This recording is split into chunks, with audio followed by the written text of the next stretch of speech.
Well, hello everyone, and thank you for giving your most precious commodity, your time, to join both Eric and myself as we discuss in depth this new and rather wonderful coach training program that we're launching jointly together.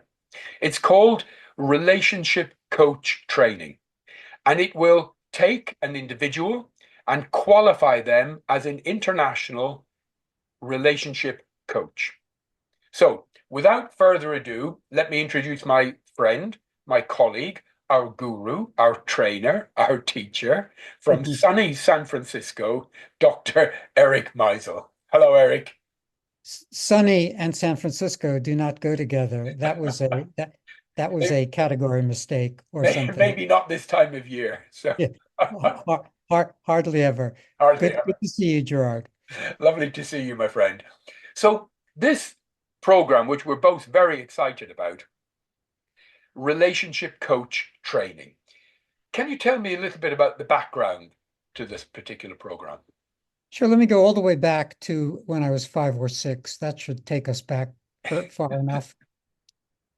My mom, my mom was a single parent and I was a single child, so we lived together and we talked about things. And she would bring me the relationship issues of her friends when I was 5 or 6 because I was already a little problem solver.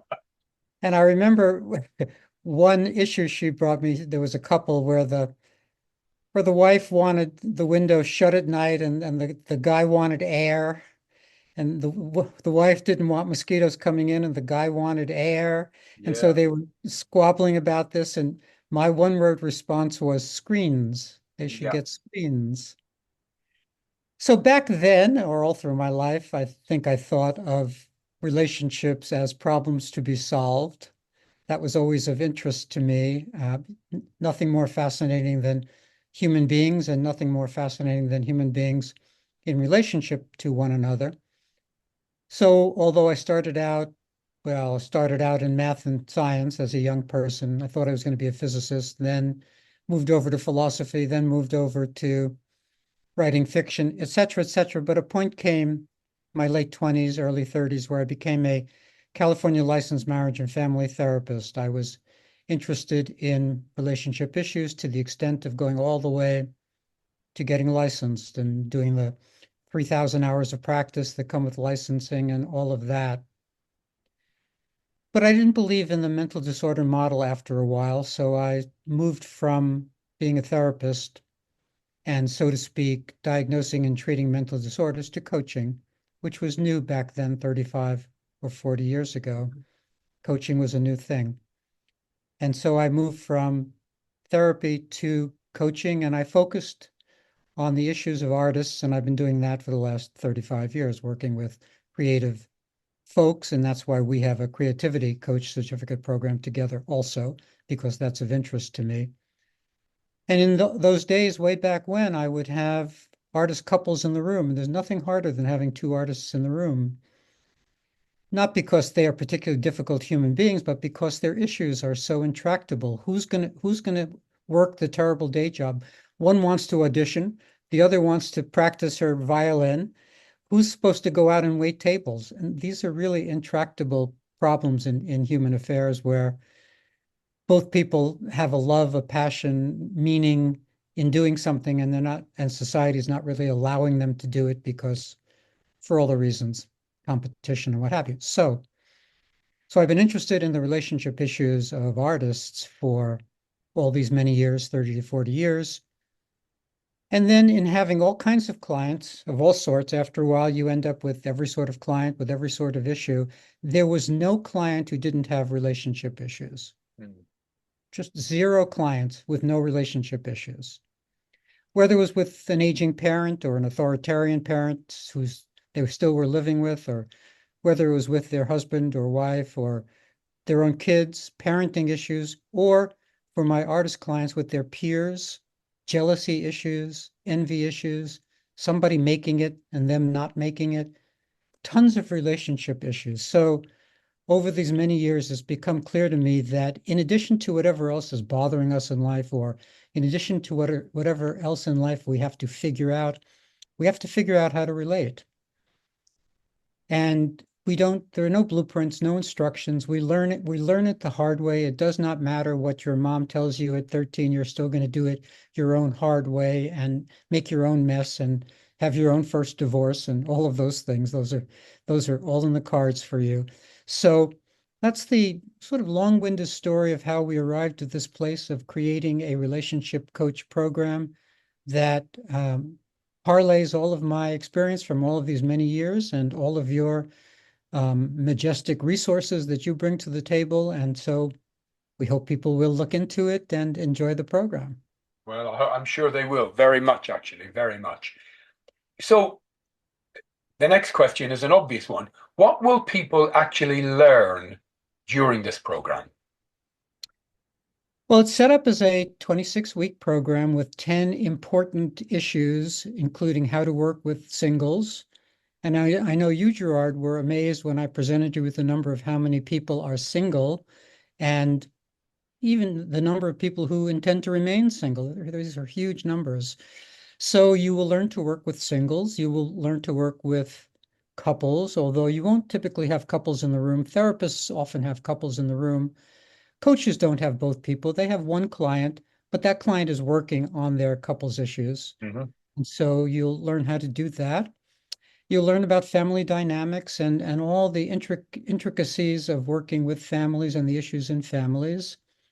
You'll learn about parenting issues and the amazing difficulties that the contemporary parent is having with all this going on going on and not going on in schools with screens, with ADHD, with this, with that. Just the enormous changes in parenting over the decades and over the years. So we have a 26-week program built around these 10 modules. Of course, you can work it more quickly and get done more quickly than in 26 weeks, but that's the setup. And of course, you also have more time than that if you need it. Sure.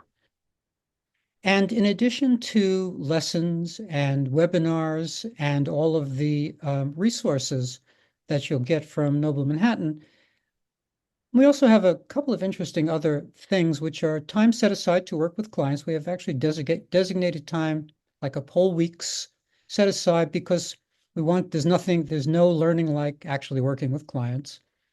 So we invite you to start working with clients as soon as is humanly possible and learn from experience.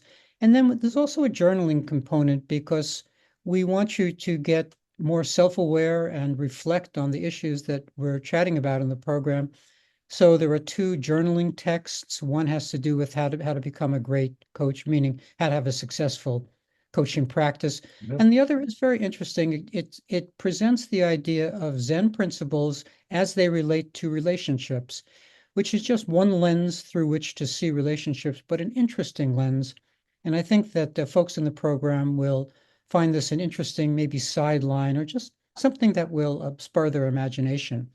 So in shorthand, that's what's going on. There are 60 text lessons. There are 10 webinars. There are lots of bells and whistles. So we hope folks will be intrigued.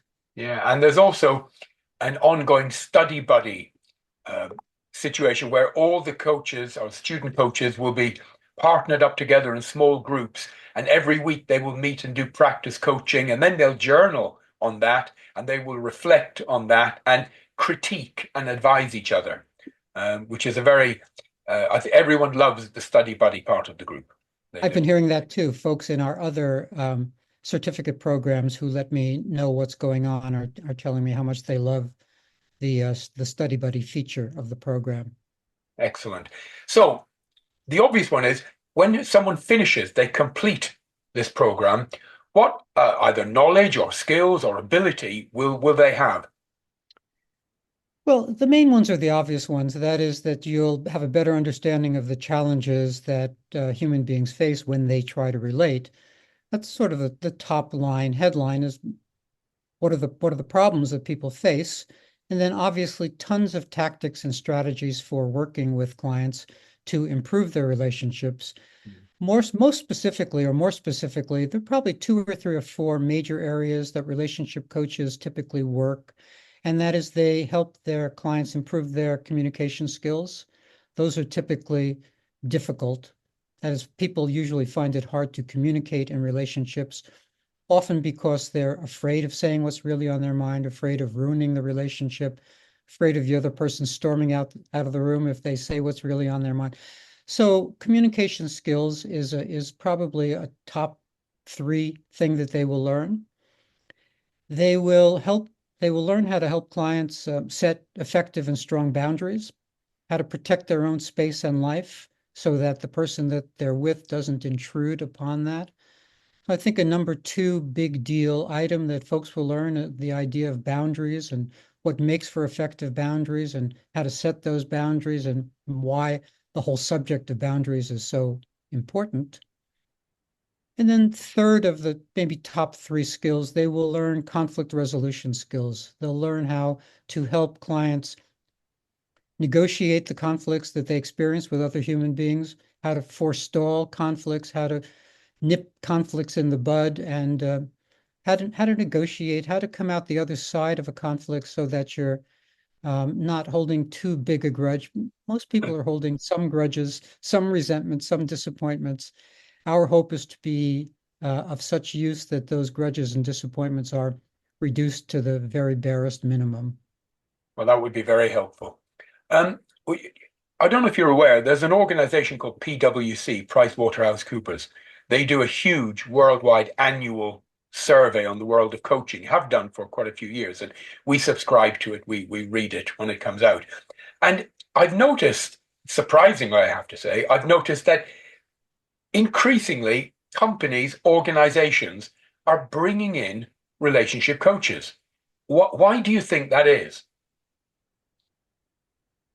Two obvious reasons. One is that the way most companies are devised or set up, they're set up in teams. That is, you and X number of other people are working over here, and somebody else and X number of people are working over there. So companies have two big issues. One are the team members inside one team communicating well, not fighting with each other, not sabotaging each other, not envying each other, etc. All of the relationship issues within a team. And then we have the siloing effect of the teams not speaking to each other, one team not knowing what another team is doing, the sales team wanting something to happen, but the production team having a different agenda.